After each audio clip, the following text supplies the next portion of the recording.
21 అవతారాల్ని ఒక్కసారి స్మరిస్తే చాలు. ఈ 21 అవతారాల్ని ఒకసారి వింటే చాలు. అందున నైమిషారణ్యం లాంటి ప్రాంగణంలో వాటి పేర్లు విన్నంత మాత్రం చేత విష్ణు ప్రీతికి పాత్రుడవుతాడు. వేరొక్కసారి జాగ్రత్తగా వినండి. మొట్టమొదట ఆదినారాయణుడు, సనకసనందనాదులు. దాని తర్వాత వచ్చినటువంటిది యజ్ఞవరాహావతారం. యజ్ఞవరాహావతారం తర్వాత నారదుడు. నారదుడి తర్వాత నరనారాయణుడు. నరనారాయణుల తర్వాత వచ్చినటువంటిది కపిలావతారం.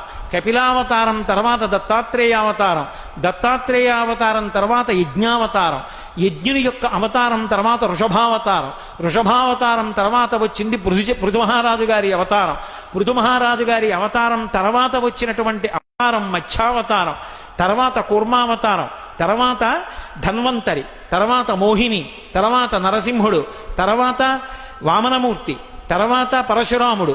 తర్వాత రాముడు. తర్వాత రామచంద్రమూర్తి. తర్వాత బలరాముడు. బలరాముడి తర్వాత కృష్ణ భగవానుడు. కృష్ణ భగవానుడి తర్వాత ఏకకాలంలో 2 అవతారాలు ఉంటూ ఉండొచ్చు వీటిల్లో. కృష్ణావతారం. కృష్ణావతారం తర్వాత బుద్ధావతారం. బుద్ధావతారం తర్వాత కల్కి అవతారం. మొత్తం 21 అవతారాలు.